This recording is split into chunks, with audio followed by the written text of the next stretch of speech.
வணக்கம் நேயர்களே, இது ஜிடிவியின் திறன்பட பேசு விவாத நிகழ்ச்சி. இன்றைய திறன்பட பேசு நிகழ்ச்சியில் நாம் இலங்கையில் காமன்வெல்த் மாநாடு நடைபெறலாமா கூடாதா என்பது குறித்தும், அதற்கு தமிழகத்தில் உள்ள பெரும்பான்மையான கட்சிகளிடம் எதிர்ப்பு வந்தும் காங்கிரஸ் அரசு இன்னும் மௌனமாகவே அதற்கு பதில் தந்து கொண்டிருக்கிறது போன்ற பல்வேறு தளங்களில்தான் இன்று நாம் விவாதிக்க இருக்கிறோம்.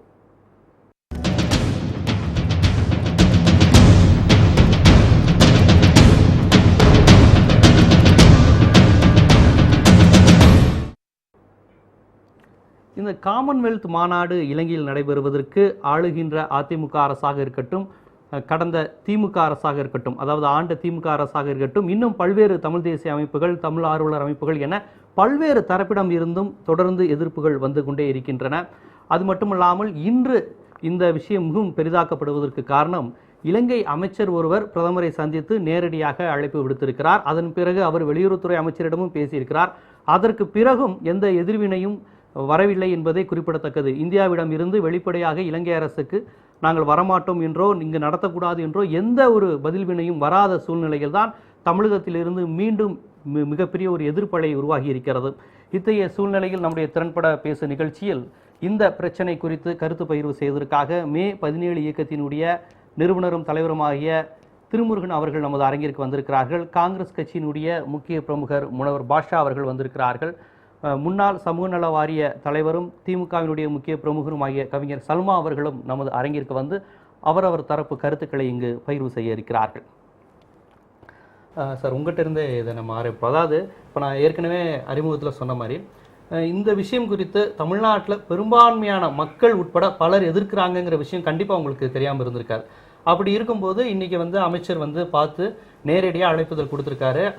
வெளியுறவுத்துறை அமைச்சர்கிட்டையும் பேசியிருக்காங்க. அது மட்டும் இல்லாமல் இதே அமைச்சர் 2 நாளுக்கு முன்னாடி பல்வேறு கருத்துக்களை பதிவு செஞ்சிருக்காரு. அதாவது இந்தியா கோரிக்கை வைக்கிற தமிழ் அமைப்புகள் இல்லை, காங்கிரஸ் அரசு கோரிக்கையை வச்சிருக்கக்கூடிய 13வது சட்ட திருத்தமாக இருக்கட்டும், கச்சத்தீவு பிரச்சனையாக இருக்கட்டும், இதெல்லாம் அவர் ஸ்டெப்பனாக மறுத்திருக்காரு. முடியவே முடியாத மாதிரிலாம் மறுத்து அவர் பேசியிருக்காரு. இப்போ அழைப்பும் கொடுத்துருக்காரு. எந்தவித பதில் வினையும் புரியாமல் இப்படி காங்கிரஸ் அரசு இருக்கு. மத்திய அரசாங்கத்தை பொறுத்தவரை காமன்வெல்த் மாநாட்டிலே இந்தியா பங்கேற்கக்கூடாது என்கின்ற கருத்து தமிழகத்தில் இருக்கின்ற அனைத்து அரசியல் கட்சிகள் முன்வைப்பதை விட காங்கிரஸ் கட்சியின் சார்பிலே தமிழ்நாடு காங்கிரஸ் தலைவர் ஞானதேசிகன் அவர்கள் பாரத பிரதமர் டாக்டர் மன்மோகன் சிங் அவர்களை நேரிலே சந்தித்து காமன்வெல்த் மாநாட்டிலே இந்தியா பங்கேற்கக்கூடாது, அது தமிழ் மக்களுடைய உணர்வுகளுக்கு விரோதமான ஒரு நடவடிக்கையாக இருக்கும் என்ற கருத்தை வலியுறுத்தி சொல்லியிருக்கிறார்.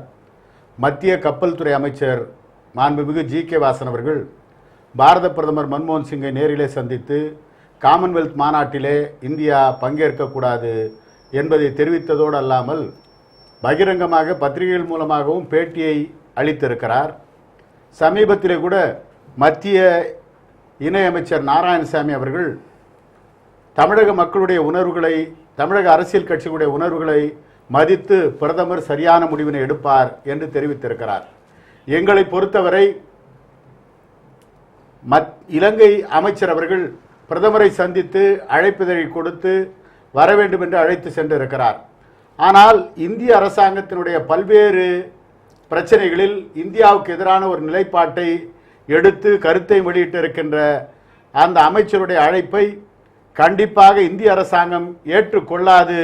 ஏற்றுக்கொள்ள தமிழகத்தில் இருக்கின்ற காங்கிரசார் அனுமதிக்க மாட்டார்கள் என்பதுதான் என்னுடைய கருத்தாகும். இல்லை, இந்த நீங்கள் சொல்லியிருக்கீங்க, ஏதோ தமிழக காங்கிரஸ் தமிழ்நாட்டில் இருந்து நீங்கள் இந்த மாதிரியான வாதங்களை நிறைய முறை வச்சிருக்கீங்க. நம்ம விவாத நிகழ்ச்சிக்கே மீனவர்கள் இனி சுட மாட்டாங்க, நாங்கள் அதை எதிர்ப்பு தெரிவிக்கிறோம், காவிரி பிரச்சனை, முல்லை பிரச்சனைன்னு. ஆனால் எந்த பிரச்சனையும் கடந்த வரலாறை பார்க்கும்போது எதுவுமே ஒரு எள்ளளவு கூட அசைஞ்ச மாதிரி தானே தெரியும். இல்லைங்க, நீங்கள் இப்போவே முடிவு எடுத்துட முடியாது. காமன்வெல்த் மாநாடு நடப்பதற்கு இன்னும் நாட்கள் இருக்கிறது. அவர்கள் அழைத்திருக்கிறார்கள். ஆனால் அந்த அழைப்பை ஏற்றுக்கொண்டேன் என்று அவர் சொன்னாரா? இல்லையே. ஆக தமிழக மக்களுடைய உணர்வுகளுக்கு கண்டிப்பாக காங்கிரஸ் தலைமையில் இருக்கின்ற மத்திய அரசாங்கம் மதிப்பளிக்கும் என்ற நம்பிக்கை எங்களுக்கு இருக்கிறது. கண்டிப்பாக இந்த வார்த்தை நீங்க எப்படி பாக்குறீங்க? அதாவது இப்போ காமன்வெல்த் என்பதே இலங்கை அரசாங்கத்திற்கு சில நிகழ்ச்சி நிரல்கள் கொடுக்கப்பட்டிருக்கின்றன.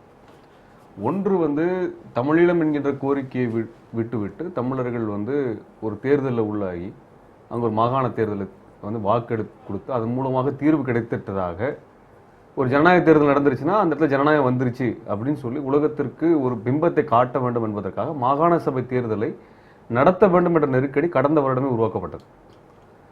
அது முதல் நிகழ்ச்சி நேரம். ரெண்டாவது 13ஆம் சட்ட திருத்தத்தை ஏற்றுக்கொண்டதுபடி கொண்டு அமல்படுத்தணும் அப்படிங்கிற கோரிக்கை ரெண்டும் முன்வைக்கப்பட்டிருக்கு. இந்த ரெண்டுமே நடந்ததுன்னா தமிழர்களுக்கு ஏதோ நீதி கிடைத்து விட்டதாக, அதாவது அவர்கள் கேட்ட அரசியல் கோரிக்கையை பற்றி எந்த பேச்சுமே இருக்காது, பொது வாக்கெடுப்பு பற்றி எந்த பேச்சும் வராது, இனப்படுகொலை புரிந்ததற்கான எந்த விசாரணையும் சர்வதேச விசாரணை எதுவும் நடத்தப்படாது. ஆனால் தமிழர் தரப்புல எல்லா பிரச்சனையும் நாங்கள் தீர்த்துட்டோம் அப்படின்னு ஒரு பிம்பத்தை ஏற்படுத்தக்கூடிய வேலை இந்த ரெண்டை இலங்கை அரசாங்கம் சரியாக செய்து விட்டால் அவர்களுக்கு பரிசாக காமன்வெல்த் மாநாடு. இதுதான் நிகழ்ச்சி நிரல். இது இப்ப இல்ல, 2 வருஷத்துக்கு முன்னாடி இருந்தே பேசப்பட்ட விஷயம் தான். இது முழுவதுமான ஒரு ஒழுங்கமைக்கப்பட்ட ஒரு நிகழ்ச்சி நிரலா கடந்த 20ஆம் தேதி நவம்பர் மாதம் 2012 அறிக்கை வெளியிடப்பட்டுச்சு. அது இதெல்லாமே கொடுத்துருக்காங்க. இது மட்டும் இல்ல, காணாமல் போனவர்களை பற்றியான ஒரு விசாரணையை இலங்கை அரசாங்கம் நடத்த வேண்டும். அதாவது இலங்கை அரசாங்கம் யாரெல்லாம் கொலை செய்ததோ அவர்களையெல்லாம் கண்டுபிடிப்பதற்கான விசாரணையை இலங்கை அரசாங்கமே செய்ய வேண்டும் என்ற கோரிக்கை அதுல இருக்கு. அதையும் இப்போ ராஜபக்சே ஒரு 4 நாளைக்கு முன்னாடி அறிவிச்சிருக்கிறாரு, ஒரு விசாரணை கமிஷன் உருவாக்கப்படும் அறிவிச்சிருக்கிறாரு. அப்புறம் என்ன சொல்லியிருக்கிறாங்கன்னா, அங்க இருக்கக்கூடிய கவர்னர், மாகாண கவர்னரா இருக்கிறவங்க மிலிட்டரி ஜெனரலா இருந்தாங்க, ராணுவ தளபதிகளா இருந்தாங்க, அவங்க தான் கொலை பண்ணவங்க. அவங்களெல்லாம் நீக்கிட்டு நீங்க சிவில்ல இருந்து சாதாரண சராசரி ஆட்களை கொண்டு வரணும்னு சொல்லியிருக்கிறாங்க. அதற்கு நாங்கள் ஏற்றுக்கொள்வதான ஒரு உடன்பாடுகள் வந்திருக்கு. இதையெல்லாம் சாதாரண விஷயங்கள். அதாவது என்ன சொல்லுவாங்கன்னா, அதிகாரத்தில் இருக்கக்கூடிய மாற்றங்களை கொண்டு வருது. நம்ம ஊர்ல IAS IPS ஆபீசர் மாசத்துக்கு ஒரு தடவை மாத்துற மாதிரி அங்க மாத்த சொல்லி கேட்டிருக்கிறாங்க. இதையெல்லாம் செஞ்சதுன்னா அங்க காமன்வெல்த் மாநாடு நடத்தப்படும். இதுதான் இலங்கைக்கு கொடுக்கப்பட்டிருக்கக்கூடிய அறிவுரை. அது இலங்கை அரசாங்கம் செய்ய போகிறது, செய்து முடிக்க போகிறது. தேர்தல் நடத்தப்படுறதும் மற்ற விஷயங்கள் எல்லாமே. ஆக காமன்வெல்த் என்கின்ற நிகழ்ச்சி நிரலுக்கு முன்னாடி இருக்கக்கூடிய மாகாண சபை தேர்தல் தான் மிக மோசமான விஷயத்தை தமிழர்களுக்கு கொடுக்க போகுது. அதான் அதோட அடிப்படை பிரச்சனை. தேர்தலை நடத்திட்டோம்னா அங்க எந்த பிரச்சனையுமே கிடையாதுன்னு சொல்லி காமிக்கக்கூடிய ஒரு வேலை நடந்துகிட்டு இருக்குது. அதனால காமன்வெல்த்ங்கிறது நம்மளுடைய கவனத்தை திசை திருப்பி காமன்வெல்த்தை மட்டுமே மையப்படுத்துறாங்க. காமன்வெல்த்தை நடத்துவது என்பது இவர் நிகழ்ச்சி நிரலில் இந்திய அரசாங்கத்தின் ஒத்துழைப்பால். இது இப்ப மட்டும் இல்லைங்க. ராஜபக்சே லண்டன்ல தமிழர்களால் முற்றுகையிடப்பட்டு அந்த அறையிலே கடந்த பொழுது அவரை உள்ளே சென்று சந்திச்சது காமன்வெல்த்தினுடைய ஒருங்கிணைப்பாளராக இருக்கக்கூடிய இந்த கமலேஷ் சர்மா தான் போய் சந்திச்சார். வேற யாருமே பார்க்கல. பார்த்து அப்புறம் அங்கிருந்து ஒரு மீட் எடுத்த வேலையை இவங்க தான் பண்ணாங்க. அது அப்பவே உடன்படிக்கை வந்துருச்சு. இதுல அமெரிக்காவிற்கும் ஒரு அதுக்கான ஒரு அவங்களுடைய பங்களிப்பும் இருக்குது. இங்கிலாந்து அரசாங்கத்துக்கு மிக முக்கியமான பங்களிப்பு இருக்கவே செய்கிறது. 2013 இந்த வருடத்தினுடைய ஜனவரி மாதத்துல இங்கிலாந்தினுடைய அதிகாரிகளும் சென்று பார்த்து வந்திருக்கிறாங்க. அப்ப இந்த காமன்வெல்த் என்பது திட்டமிடப்பட்ட நிகழ்ச்சிகள் நடத்தப்பட்ட ஒன்று. அதனால காமன்வெல்த் தனியா நம்ம பார்க்க முடியாது. இப்ப இந்தியா எப்ப சொல்லும் அப்படின்னா, எலெக்ஷன் ஒழுங்கா நடத்தினியா, 13 சட்ட திருத்தத்தை ஒழுங்கா கொண்டு வந்தியான்னு சொல்லுவாங்க. 18ஆம் சட்ட திருத்தம் ஒண்ணு கொண்டு வந்திருக்கிறாங்க. அது அந்த அதிபருக்கு அளவற்ற அதிகாரத்தை கொடுக்குறாங்க. அந்த அதிகாரத்தின் எல்லாத்தையும் மாத்திர முடியும். 13 சட்ட திருத்தம்னா அதுல ஒரு விஷயமே கிடையாது. 18ஆம் சட்ட திருத்தத்தை பத்தியான எந்த விதவாதமும் இந்தியா கிளப்ப போறது இல்லை, சர்வதேசமும் கேட்க போறது இல்லை. நீங்க தேர்தல் நடத்தலாம், ஆனா கலைக்கிற அதிகாரம் இவருக்கு இருக்குது. இவர் அதிகாரத்தை கொண்டு வரலாம், அதை மறுக்கிறதுக்கு இவருக்கு அதிகாரம் இருக்குது.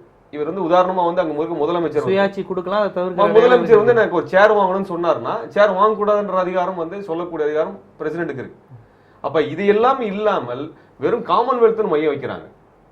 சர்வதேசத்துக்கு என்ன வைக்க போறாங்கன்னா, நாங்க தேர்தல் நடத்திட்டோம், தமிழர்களுக்கு பிரச்சனை எல்லாம் தீர்ந்துருச்சு அப்படிங்கறத காமிக்கிறதுக்கான நாடகத்தை இந்திய அரசாங்கமும் அமெரிக்க அரசாங்கமும் இலங்கையும் சேர்ந்து நடத்துறாங்க. அப்ப மாகாண சபை தேர்தல்ங்கிறது மிக முக்கியமா விவாதிக்கப்படக்கூடிய ஒன்றாக இருக்கிறது. அதற்கு அடுத்துதான் காமன்வெல்த்ங்கிற ஒரு பிரச்சனை நிக்குது. இப்ப காமன்வெல்த்ங்கிறது இது நடத்தினா அது கொடுக்குறாங்கிற இடத்துல நிக்கக்கூடிய இடமா தான் இருக்கு. இதுக்கு ஒரு மிகப்பெரிய ஒரு நாடகத்தை எந்த நாடுகள் எல்லாம் இந்த போர்ல நின்று தமிழனை அளித்தார்களோ அந்த நாடுகள் எல்லாம் சேர்ந்து நடத்துகிறது. அப்படிதான் காமன்வெல்த் பார்க்கணும். இந்திய அரசாங்கம் நடிப்பதுல மிகப்பெரிய ஆட்கள். அதை நம்ம சொல்ல வேண்டியதே இல்லை. தொடர்ச்சியாக அப்படிப்பட்டதான் நம்ம இத்தனை வருஷமா பார்த்துட்டு இருக்கிறோம். 60 வருஷமா 66 வருஷம் என்ன நடக்குதுன்னு பார்த்துட்டு தான் இருக்கிறோம். ஆனா இந்திய அரசாங்கம் மிக தெளிவான, இந்திய அரசாங்கத்தின் ஆதரவு இல்லாமல் காமன்வெல்த் மாநாடு இலங்கை நடப்பதற்கான எந்த சாத்தியக்கூறும் கிடையாது. இந்தியா தான் காமன்வெல்த் மாநாட்டை இலங்கைக்கு கொடுத்தது. ஆக இந்தியா அதில் நிச்சயம் பங்கெடுக்கும். இந்தியா அதுக்கான வேலைகளை அத்தனை வேலையை செஞ்சு முடிக்கும். கண்டிப்பா. இதுல நீ இன்னொரு விஷயம் சொன்னீங்க, அதில் அமெரிக்கா ஐரோப்பிய நாடுகளுடைய சதி இருக்கு அப்படிங்கிற ஒரு விஷயத்தையும் சொன்னீங்க. அதாவது நம்ம பின்னாடி பேசுவோம். அதுக்கு முன்னாடி மேடம், இப்போ இந்த விஷயத்துல பார்த்தீங்கன்னா திமுக தொடர்ந்து இதற்கு எதிர்ப்பு தெரிவிச்சுட்டு வருது அப்படிங்கிற ஒரு விஷயம் இருந்தாலும் எந்த அளவுக்கு அது இப்போ அதிமுகவோட ஒப்பிடும்போது இன்னைக்கு நெருக்கமா இருக்கிறது திமுக தான் காங்கிரஸோட. அது எந்த அளவுக்கு அழுத்தம் கொடுத்துருக்கு, இந்த அளவுக்கு கொடுக்கணும்னு எதிர்பார்க்குறீங்க? இல்லை, இப்போ நாங்கள் நெருக்கமாக இல்லை. அதை வந்து நீங்கள் ஒத்துக்கிட்டு தான் ஆகணும் வந்து. ஏன்னா திராவிட முன்னேற்ற கழகத்தை பொறுத்த அளவிற்கு தன்னுடைய எல்லா காலத்திலுமே இலங்கை தமிழர்களுக்கு ஆதரவாக பல நடவடிக்கைகளை எடுத்துகிட்டு தான் இருக்காங்க வந்து. இன்றைக்கு சமீப காலத்தில் கூட டெசோ அப்படிங்கிற ஒரு அமைப்பை வந்து மறுபடி உயிர்ப்பிச்சு அது இந்த காமன்வெல்த் மாநாடுகள் இங்கே நடக்கக்கூடாதுங்கிறதுக்கான ஒரு எதிர்ப்பை வந்து கடுமையாக தெரிவிச்சிருக்காங்க. போன வருஷம் கூட இதே ஆகஸ்ட்டில் வந்து டெசோ மாநாடு ஒன்று நடத்தணும். அதாவது இன்றைக்கி வந்து இலங்கையில் நடந்தது வந்து மிகப்பெரிய குற்றம், அதாவது போர்க்குற்றம். அப்போ ராஜபக்சேவுடைய இந்த போர் குற்றங்களை மறைப்பதற்கும் அவரை காப்பாற்றுறதுக்குமாக பல நாடுகள், இப்போ இங்கிலாந்தாக இருக்கட்டும், அமெரிக்காவாக இருக்கட்டும், ஏன்னா இந்தியாவாக இருக்கட்டும், எல்லாமே வந்து அந்த போரினுடைய பங்காளிகளாக தான் நம்ம இன்னைக்கு பார்க்கணும். அவங்க எல்லாருமே பங்காளிகளாக இருந்திருக்காங்க. அவங்கள காப்பாற்றுறதுக்கான முயற்சியில் இன்னைக்கு வரைக்கும் அவங்க எடுத்துக்கிட்டு தான் இருக்காங்க. ஆனால் இந்த சமயத்தில் வந்து சர்வதேச அமைப்புகளோட வந்து இந்த கவனத்தை குவிக்கணும், சர்வதேச நாடுகள்கிட்ட கவனத்தை குவிக்கணுங்கிறது தான் ரொம்ப முக்கியமான ஒரு விஷயம். அதுக்கு வந்து டெசோ மாநாட்டின் மூலமாக பல நாடுகள்ல இருந்து அங்கே இருக்கக்கூடிய பார்லிமெண்டேரியன்ஸ், அப்புறம் கட்சி சார்பான ஆட்களையும் அழைச்சு போன ஆகஸ்ட்டில் டெசோ சார்பாக ஒரு பெரிய ஒரு மாநாட்டை இங்கே நடத்தினாங்க. திமுக சார்பில் நாங்கள் நடத்தினோம். இதெல்லாம் இதுக்கு பின்னணியில் வந்துட்டு எப்போவுமே வந்து போர்க்குற்றம் புரிந்த ஒரு நாட்டை வந்து காமன்வெல்த் மாநாடு நடத்துறதுக்கு அனுமதிக்கிறதுங்கிறது ரொம்ப அவமானகரமான ஒரு விஷயம். அது மற்ற நாடுகளும் அதை ஏற்றுக்கிறது. பொதுமக்கள் கருத்து கேட்டு. வணக்கம், திறன்பட பேசு. வணக்கம். வணக்கம், எங்கிருந்து பேசுறீங்க? உங்க பேர் என்ன? நீலகிரி மாவட்டம். நீலகிரி மாவட்டம், சொல்லுங்க. அதாவது காங்கிரஸ்காரன் வந்து கண்டிப்பா அந்த மாநாட்டில் கலந்துக்குவாங்க. அவங்க யாருமே சாப்பாடு உப்பு போட்டு சாப்பிடுறதில்ல, கண்டிப்பா கலந்துக்குவாங்க. இல்ல, நீங்க கருத்தியல் ரீதியா மட்டும் சொல்லுங்க. சரி, இணைப்பில் வந்து கருத்தை பதிவு செய்ய நன்றி. இல்லை, அதாவது நான் என்ன கேட்குறேன்னா, இல்லை அதாவது நீங்கள் நெருக்கமா இல்லை அப்படிங்கிற விஷயத்த வந்து நான் ஒரு இதுக்காக சொன்னேன். இப்போ அதிமுகவோட ஒப்பிடும்போது நீங்கள் எந்த அளவுக்கு, அதாவது இப்போ டெசோ மூலமாகவே வச்சுக்கோங்களேன், இதை எந்த அளவுக்கு தடுக்க முடியும்னு நினைக்கிறீங்க? பிற நாடுகளோடு இப்போ நீங்கள் சர்வதேச அளவில் இப்போ அவங்களாம் கூட வந்து எல்லா நாடுகளையும் விமர்சிச்சாங்க. ஆனால் நீங்கள் நாங்கள் சர்வதேச சமூகங்களோட நாடுகளோட சென்று நாங்கள் பேசி ஈழத்தமிழர்கள் பிரச்சனைக்கு இன்னும் தீர்வு காண முடியும். சர்வதேச சமூகத்துக்கு கவனத்துக்கு உட்படுத்துறது வந்து ரொம்ப முக்கியம் நான் நினைக்கிறேன். அதை செய்யறதுக்கான ஒரு விஷயமா தான் இந்த ஆகஸ்ட்ல நடந்த டெசோ மீட்டிங் வந்து இங்கே பல நாடுகளுடைய அறிஞர்கள் வந்திருந்தாங்க, அவங்க பார்லிமெண்டேரியன்ஸ் வந்திருந்தாங்க. எல்லாம் வந்து இந்த கவனத்தை வந்து திசை திருப்புறதுக்கு, இது இங்கே போர்க்குற்றம் நடந்துச்சு, இங்கே நடக்கக்கூடாதுங்கிறத ஒரு வகையில் கொண்டு போகிறதுக்கான முயற்சியாக இருந்தது. அப்புறம் ஒரு நம்முடைய பார்லிமெண்ட் உறுப்பினர்கள் எல்லாருமே சேர்ந்து போய் ஒவ்வொரு நாட்டினுடைய எம்பசி தூதரகங்களில் போய் பார்த்து, தூதர்களையும் பார்த்து இதை எதிர்ப்பு தெரிவித்து மனு கொடுத்துட்டு வந்தாங்க. அது ஒரு கட்டத்தில் நடந்தது. லாஸ்ட்டாக நடந்த 8ஆம் தேதி நடந்த டெசோ மீட்டிங்கில் கூட நாங்கள் போராட்டத்தில் கூட கடுமையாக எதிர்ப்பை தெரிவிச்சிருக்கோம். முக்கியமாக வந்து இந்திய அரசு கலந்துக்கிறக்கூடாது, இந்திய அரசு கலந்துக்கிறக்கூடாது, காங்கிரஸ் அரசு கலந்துக்கிறக்கூடாது, நாங்கள் வந்து அது ஏற்றுக்கிற மாட்டோங்கிறத நாங்கள் முன்னிறுத்தி இந்த விஷயத்த பண்ணணும். ஆனால் காங்கிரஸை பொறுத்த அளவிற்கு அவங்க வந்து நான் இப்போவே எனக்கு அந்த முடிவு தெரியுது, அவங்க கலந்துப்பாங்கங்கிறதுல எந்த சந்தேகம் இல்லை. ஏன்னா கனடா ஒரு சமயத்தில் பின்வாங்கின மாதிரி வாங்கினாங்க, ஆனால் இப்போ கலந்துக்கிறதுல அவங்களும் இப்போ ஆர்வமாக இருக்காங்க. பல நாடுகள் வந்து அந்த போரில் வந்து பயங்கரவாதத்திற்கு எதிரான போர் என்று சொல்லி மக்களை கொன்று குவிப்பதற்கு உதவியாக இருந்தாங்க, அதில் பங்காளிகளாக இருந்தார்கள். அதில் இந்தியாவும் ஒரு காங்கிரஸும் அதனுடைய பங்களிப்பு இருக்குது. இந்த தமிழகத்தில் இன்றைக்கு ஒட்டுமொத்த கட்சிகளும் கூட, அது காங்கிரஸே கூட எதிர்ப்பை தெரிவித்தாலும் கூட இந்திய அரசாங்கம் என்ன செய்யுங்கிறது நமக்கு தெரிஞ்சுதான் இருக்கு வந்து. ஆனால் திமுகவை பொறுத்த அளவிற்கு எப்பொழுதுமே அது கூட்டணியில் இருந்தாலும் சரி, இல்லைன்னாலும் சரி, இலங்கை அரசுக்கு எதிராகவும் இலங்கை மக்களுக்கு ஆதரவாகவும் எப்பொழுதுமே ஒரு முடிவு எடுத்து போராட்டத்தை அறிவித்து எத்தனையோ விஷயங்களை இழந்த ஒரு ஆட்சியை கூட இழந்த ஒரு கட்சியாக தான் இருந்திருக்கு. இல்லை, இப்போ திமுக காங்கிரஸ் அரசு அப்படி கலந்து கொள்ளும் பட்சத்தில், இப்போ என்ன இருந்தாலும் அவங்க தான் நம்மளுடைய ரூலிங் பார்ட்டி சென்ட்ரலில், அவங்க அப்படி கலந்து கொள்ளும் பட்சத்தில் ஒரு திராவிட முன்னேற்ற கழகம், அதாவது ஈழத்தமிழர்களுக்காக இவ்வளவு காலம் பாடுபட்ட பாரம்பரிய உள்ள திராவிட முன்னேற்ற கழகம் என்ன தமிழகத்தில் என்ன மாதிரியான எதிர்விளைவுகளை ஏற்படுத்தும்? இல்லை, இப்போ வந்து கூட்டணியில கூட நாங்கள் இன்னைக்கு சமீப காலத்துல வந்து கூட்டணியை விட்டு நாங்கள் வெளியில வந்ததுக்கான ஒரு காரணமும் அதுதான். அதாவது இலங்கை பிரச்சனையை ஒட்டி தான் அந்த கூட்டணியை விட்டு வெளியில வந்தோம். அப்போ வந்து காங்கிரஸ் வந்து எந்த உணர்வுகள், யாருடைய உணர்வுகளையும் கூட்டணி கட்சிகளுடைய உணர்வுகளையும் மதிக்கிறதில்லை, அவங்களுடைய நோக்கத்துக்கு தான் நடந்துப்பாங்க அப்படின்னு சொல்றப்ப அது வந்து தமிழகத்தில் இருக்கக்கூடிய காங்கிரஸுடைய எதிர்காலம் வந்து மிகப்பெரிய அளவிற்கு வந்து பாதிப்புக்குள்ளாகும். ஆனால் வருங்காலத்தில் வந்துட்டு எங்களுடைய எதிர்ப்பு எப்பொழுதுமே கடுமையாக இருக்கத்தான் போகுது. அதுவும் அந்த இந்திய அரசாங்கத்தினுடைய நடவடிக்கைகளுக்கு, அது மட்டும் இல்லாமல் காங்கிரஸோட வந்து அந்த எவ்வளவுதான் இணக்கமாக இருந்தாலும் இன்னைக்கு கூட பார்லிமெண்ட்ல ராஜ்யசபா எம்பி பேசியிருக்காங்க. அதாவது காமன்வெல்த் மாநாடு நடந்துக்கிறப்ப இந்தியா கலந்துக்கூடாதுங்கிறது. தன்னுடைய எதிர்ப்பை எப்பொழுதும் வலியுறுத்துவதற்கு திமுக அரசு திமுக காங்கிரஸ்காரா தயாராக தான் இருக்கு. அதை நம்ம ஒத்துக்க தான் ஆகணும் வந்துட்டு. கண்டிப்பா. இல்லை, நம்ம போன முறை நீங்க ஒரு விஷயம் சொன்னீங்க, அதாவது ஐரோப்பிய அமெரிக்க நாடுகளுக்கு இதில் ஒரு மிகப்பெரிய பங்கு இருக்கு அப்படின்னு. ஆனா அந்த போர்ல நம்ம பார்த்தது வந்து பாகிஸ்தான், இந்தியா, சீனா போன்ற நாடுகள் தான் வந்து நேரடியாக உதவி செய்தது. அதற்கு காரணம் பௌத்தம் ஒரு மதம் காரணமாக இருந்தது. இப்படி பல்வேறு விஷயங்கள் சொன்னாங்க. ஈவன் இந்த லத்தீன் அமெரிக்க நாடுகளான கியூபா கூட ராஜபக்சேக்கு ஆதரவான நிலைப்பாடு எடுத்தது. இந்த மாதிரி விஷயங்களை பார்த்தோம். ஆனா நீங்க வந்து அமெரிக்க எதிர்ப்பை வந்து இந்த இடத்துல பிரார்த்தனைப்படுத்துறீங்க. இது எப்படி ஒரு சரியா இருக்குன்னு பாக்குறீங்க? இந்த போர் வந்து 2009 மட்டுமே நடந்தது. 2009.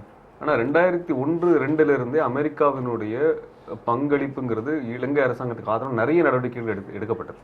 இலங்கை அரசாங்கத்தின் இலங்கை ராணுவத்தை நவீனமயப்படுத்துவதிலும் அவர்களை வந்து இந்த மாடர்ன் வார் காம்பேட் கொண்டு வந்ததுக்கான வேலைகளை செய்தது வந்து அமெரிக்க அரசாங்கம். குறிப்பாக திரிகோணமலையுடைய அந்த துறைமுகத்தை புலிகள் தாக்குதலிலிருந்து காப்பாற்றக்கூடிய வலிமையை அமெரிக்க அரசாங்கம் தான் பண்ணி கொடுத்தது. 2006 பண்ணி முடிச்சாங்க. அதுக்கு அடுத்து நடந்த அனைத்து விதமான நகர்வுகளுமே வந்து அந்த அமெரிக்கா தான் செஞ்சது. குறிப்பா சொல்லணும்னா அங்க ராபர்ட் பிளேக் தான் வந்து இந்த பிராந்தியத்தினுடைய ஆலோசகராக இருந்தார். அவர் வந்து என்ன பண்றாருன்னா புலிகளை 2 இடங்கள்ல வந்து நெருக்கிறாங்க. ஒண்ணு வந்து புலிகளுக்கு வரக்கூடிய ஆயுதங்களுக்கான சப்ளை லைனை நிறுத்துறதுக்கான ஒரு குழுவை உருவாக்குறாரு. இன்னொன்று நிதி மூலதனம் வர்றதுக்கான தடுப்பதற்கான ஒரு குழு கொண்டு வராங்க. 2 குழுவை கொண்டு வர்றாங்க. இதற்கு பிறகு என்ன பண்றாங்கன்னா ஐரோப்பிய ஒன்றியத்துல வந்து புலிகள் மீதான தடையை கொண்டு வர்றதுக்கான வேலையில நகர்த்துறாங்க அவங்க. அப்போ அந்த இயக்கம் தடை செய்யப்படுது. பேச்சுவார்த்தையில் இருக்கும் பொழுதே ஒரு இயக்கத்தை தடை செய்தது வந்து உலகத்திலேயே இதான் முதல். இது வந்து நாங்க சொல்லல, டப்ளின் தீர்ப்பாயத்துல அமெரிக்காவிற்கும் ஐரோப்பிய ஒன்றியத்துக்கும் கடுமையான கண்டனத்தை வந்து அவங்க தெரிவிச்சிருக்காங்க. டப்ளின் மக்கள் தீர்ப்பாயமே இதுக்கு அறிவிச்சிருக்காங்க. அவங்க மிக முக்கியமான நீதிபதிகள் உலக அளவில் இருந்தவங்க. அவங்க வந்து பேச்சுவார்த்தையில் இருந்த பொழுதே வந்து அதை வந்து தடுக்கிறாங்க. அப்ப இத்தனையும் செஞ்சு அவங்கள வந்து தனிமைப்படுத்தியதற்கு பிறகு அதுக்கப்புறம் அந்த தாக்குதலுக்கு வந்து இலங்கை அரசாங்கத்துக்கு ஏதுவா முடியும். அது இந்தியா வந்து முழுவதுமான சப்போர்ட்டை வந்து உள்ளுக்கு லாஜிஸ்டிக்கல் சப்போர்ட்னு சொல்லுவாங்க, இன்டெலிஜென்ஸ் சப்போர்ட்னு சொல்லுவாங்க, சர்வீலன்ஸ் சப்போர்ட் சொன்னாங்க. இது அத்தனையும் சொன்னாங்க. இன்னும் சொல்ல போனா அங்க போர்க்களத்தை தப்பிச்ச சில இவர்களை நாங்க வந்து வெளிநாட்டுக்கு போன பொழுது பார்த்த பொழுது அவர்கள் என்ன சொல்றாங்கன்னா இந்திய ராணுவமும் நாங்க இருந்ததை வந்து நாங்க கவனிச்சிருக்கிறோம். படையினுடைய பின் தளத்துல வந்து இந்திய படைகளும் இருந்ததை நாங்க வந்து கவனிச்சிருக்கோம். ஆக நாங்க வந்து இலங்கை படையை நாங்க முழுமையாக அழித்திருந்தாலும் நாங்க இந்திய படையை எதிர்கொள்ள வேண்டிய இடத்துக்கு நின்றுருக்கோம். ஆக இந்திய ராணுவமும் இந்திய கப்பல் படையும் இலங்கை கப்பல் படைக்கு அடுத்த அரணாக நின்று இலங்கை கப்பல் படை நின்றுருக்கு. இந்திய கப்பல் படை நின்று ஆயுதங்கள் உள்வருவ தடுத்திருக்கிறாங்க. இங்கிருந்து அகதிகளாக வெளியேறி தப்பிச்சு போகணும்னு நினைச்ச பொதுமக்களின் தடுப்பு அமெரிக்காவோட பின்னணி இருக்குங்கிறீங்க. அமெரிக்காவோட பின்னணி மிக கட்டாயமாக இருக்கிறது. அது இப்பொழுது நடந்து கொண்டிருக்கிற அத்தனை நிகழ்வு. இப்பொழுது நீங்க பாத்தீங்கன்னா வடக்கு பிராந்தியத்துல அமெரிக்காவும் இலங்கை அரசாங்கம் சேர்ந்து அங்க ராணுவ பயிற்சிகள் நடத்திட்டு இருக்காங்க. இந்திய அரசாங்கம் ஏன் அமைதியா இருக்குன்னு தெரியல. ஒருவேளை மொத்தமா வந்து மன்மோகன் சிங் வந்து அமெரிக்காவோட வைஸ்ராய் மாதிரி தான் இருக்கிறாரு. உங்களுக்கு வந்து யாழ்ப்பாணத்து பக்கத்துல அமெரிக்காவும் இலங்கையும் சேர்ந்து ராணுவ பயிற்சி பண்றாங்கன்னா இவரு வந்து ஒண்ணுமே பேச மாட்டேங்கிறாரு. இந்தியா பாதுகாப்புன்னு ஏதோ பேசிட்டு இருக்கிறாங்க. ஆனா இவ்வளவு வேலைகள் நடந்தது. இது மட்டும் இல்ல, 1000 போர் வீரர்களை கொண்ட கப்பல் படை பயிற்சி அமெரிக்காவிற்கும் இலங்கைக்கும் போருக்கு முன்பே நடந்தது. அப்பொழுதும் இந்தியா பேசவில்லை. கண்டிப்பா. அதாவது இந்தியா வந்து அமெரிக்காவோட அடுத்த மாகாணமாக 51வது மாகாணமாக மாறி இருக்கிறதா அதனுடைய அர்த்தம். கண்டிப்பா. ஜெனீவாவில் வந்த ஒரு தீர்மானம், அமெரிக்கா கொண்டு வந்த தீர்மானம் வந்து ரொம்ப கண்டுடைப்புக்காக கொண்டு வந்தது. வந்துட்டு வேற எதுவும் அதுல இலங்கை அரசாங்கத்தையோ ராஜபக்சேயுடைய போர்க்குற்றத்தையோ எந்த வகையிலையும் நிரூபிக்காத அளவுக்கு ரொம்ப சாஃப்டான ஒரு தீர்மானத்தை கொண்டு வந்து உலகத்துக்கு முன்னாடி நடிச்சாங்க. வந்து அதுதான் நடந்தது. கண்டிப்பா. நம்முடைய திறன்பட பேசு வாத நிகழ்ச்சியில் கருத்து பயிர்வு செய்வதற்காக மேலும் ஒரு விருந்தினர், அது ஜோ பிரிட்டோ, கல்லூரி மாணவர், தமிழீழ ஆதரவு மாணவர் கூட்டமைப்பை சேர்ந்தவர். அவர் இப்போது நமது விவாத அரங்கில் இந்த விவாதம் குறித்து கருத்து பயிர்வு செய்ய இருக்கிறார். பிரிட்டோ வணக்கம். வணக்கம் பிரிட்டோ, வணக்கம். இங்கே நடந்த வாதங்களை கேட்டிருப்பீங்க நீங்கள். இப்போ இந்த காமன்வெல்த் மாநாட்டில் காங்கிரஸ் அரசு கலந்து கொள்ளுமா இல்லையா என்பதை நாங்கள் இன்னும் தெரிவிக்கவில்லை அப்படிங்கிறாங்க. காங்கிரஸ் அரசு இதுவரையும் அது குறித்து ஒரு முழுமையான இதை வெளியில்லை, நாங்கள் கலந்து கொள்வோம் கலந்து கொள்ள மாட்டோம்னு. நீங்கள் இந்த விஷயத்தை எப்படி பார்க்குறீங்க? இல்லை, மாணவர்கள் நாங்கள் கலந்து கொள்ள விட மாட்டோம். காமன்வெல்த் மாநாடு எதுக்காக நடத்துகிறாங்க? அடிமைப்பட்ட நாடுகள்லாம் ஒன்றா சேர்ந்து ஒரு கூட்டமைப்பை உருவாக்குறாங்க. அது 1960 வந்து காமன்வெல்த் மாநாடுன்னு சொல்லிட்டு மொத்தம் ஒரு 54 உறுப்பு நாடுகள் இருக்குது. அந்த 54 உறுப்பு நாடுகளில் இன்னமும் பிஜிங்கிற நாடு வந்து நீக்கி வைக்கப்பட்டிருக்காங்க. ஒரே ஒரு பத்திரிகையாளனை சுட்டுக்கொண்டா அப்படிங்கிறதுக்காக பிஜிங்கிற நாடை நீக்கியிருக்கிறாங்க. இலங்கையில் என்ன நடந்திருக்கு? கிட்டத்தட்ட 2.5 லட்சத்திற்கும் மேலே நம்முடைய தமிழ் சொந்தங்கள் இறந்துருக்கிறாங்க. 60க்கும் மேற்பட்ட பத்திரிகையாளர்கள் வந்து படுகொலை செய்யப்பட்டிருக்கிறாங்க. உலக பத்திரிகைகள் எல்லாமே இதை பதிவு செஞ்சிருக்கிறாங்க. 80,000க்கும் மேல விதவைகள் இருக்கிறாங்க. இப்படிப்பட்ட திட்டமிட்ட ஒரு இனப்படுகொலை. தயவு செஞ்சு இந்த விவாத அரங்கத்தில் இருக்கக்கூடிய யாரும் போர்க்குற்றம்ங்கிற வார்த்தையை பயன்படுத்தாதீங்க. அங்க நடந்தது ஒரு திட்டமிட்ட ஒரு இனப்படுகொலை. இந்த திட்டமிட்ட ஒரு இனப்படுகொலைக்கு உலக நாடுகள் துணையா இருக்குங்கிறத மற்ற தோழர்கள் பதிவு செஞ்சிருந்தாங்க. உலக நாடுகளுடைய இந்த சதியை முறியடிக்கிறதுக்கு மாணவர்களாகிய நாங்கள் உலக மாணவர்களை ஒன்று திரட்டி காமன்வெல்த் மாநாட்டை இலங்கையில் நடத்த விடாம மாணவர்கள் நாங்கள் வெகு தீவிரமாக போராடுவோம். இதுக்கு கடிதம் கொடுக்கறதுனாலே இதனாலே தீர்வுகள் இருக்காது. சமரசமற்ற போராட்டங்கள் கண்டிப்பாக காமன்வெல்த் மாநாட்டை இலங்கையில் மாணவர்கள் நாங்கள் நடத்த விட மாட்டோம். அதில் நாங்கள் உறுதியாக இருக்கிறோம். நடத்த விட மாட்டோம்னா எப்படி நீங்க தொடர்ந்து நெருக்கடி கொடுக்கக்கூடிய எங்களுடைய மாணவர்களுடைய போராட்டம் அதை நிறைவேற்றி காட்டும். கண்டிப்பா. அதாவது இந்த காமன்வெல்த் போட்டியில் எப்படியும் காங்கிரஸ் அரசு கலந்து கொள்ள விடாமல் எல்லா விதமான போராட்டங்களையும் செய்வீங்கன்னு சொல்றீங்க. கண்டிப்பா தொடர் போராட்டங்கள், மாணவர்கள் உலக மாணவர்களை ஒன்று திரட்டி எங்களுடைய அடுத்த கட்ட போராட்டத்தை நாங்கள் முன்வைப்போம். கண்டிப்பா. பாஷா சார், நீங்க எப்படி பாக்குறீங்க? எது சார் உலக மாணவர்கள் ஒன்று சேர்த்து போராடுறது? இல்ல அவங்க அதாவது அது ஒரு வார்த்தை சொன்னாரு. அவர் முதல்ல சொன்னது வந்து இது எப்படியும் நடக்கக்கூடாது. எங்களை பொறுத்த வரைக்கும் தமிழகத்தில் இருக்கின்ற காங்கிரஸார் இந்த காமன்வெல்த் மாநாடு நடக்கக்கூடாது, அதில் இந்தியா பங்கேற்கக்கூடாது என்பது நாங்கள் உறுதியாக இருக்கிறோம். அதில் மாறுபட்ட கருத்து கிடையாது. நம்முடைய சகோதரி சல்மா சொன்னதைப் போல காங்கிரஸ் என்று சொன்னாலே ஏதோ இலங்கை தமிழர்களுக்கு விரோதமானவர்கள், இலங்கை தமிழரை கொள்வதற்காகவே உருவானவர்கள், திராவிட முன்னேற்ற கழகம் அவர்களை காப்பாற்றுவதற்காக உருவெடுத்த இயக்கம் என்று சொன்னால் 2009 அவர்கள் எங்களுடைய கூட்டணியை விட்டு விலகி இருக்க வேண்டும். அப்பொழுதுதான் மிகப்பெரிய போரே நடந்தது. அன்றைக்கு அவர்கள் விலகாமல் இருந்து இன்றைக்கு போய் நாங்கள் ஈழத்தமிழர்களுக்காக எந்த விதமான தியாகத்திற்கும் தயார் என்று சொன்னால் நாம் இருவரும் சேர்ந்துதானே இருந்தோம் 2009. நாங்கள் எங்களுடைய கோரிக்கைகளை வலியுறுத்திக்கிட்டு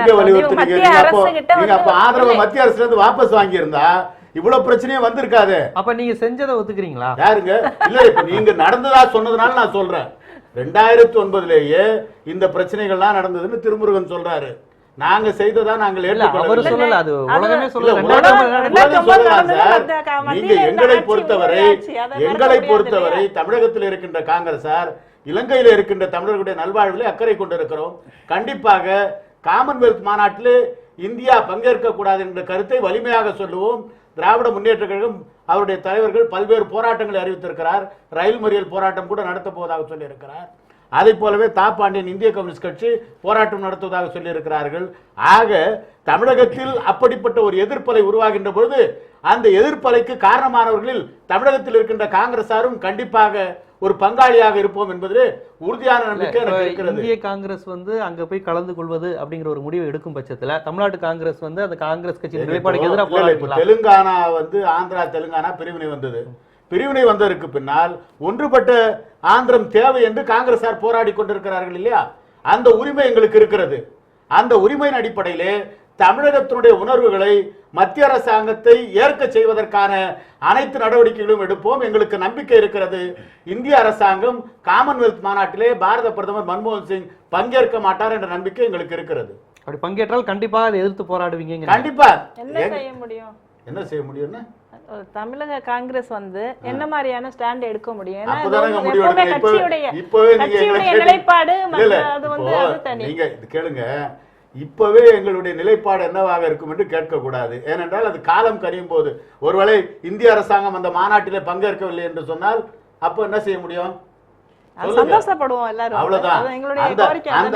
உங்களுடைய கோரிக்கைகளுக்காக குரல் கொடுக்கின்ற ஒரு இயக்கமாக தமிழக காங்கிரஸ் கண்டிப்பாக இருக்கிறது.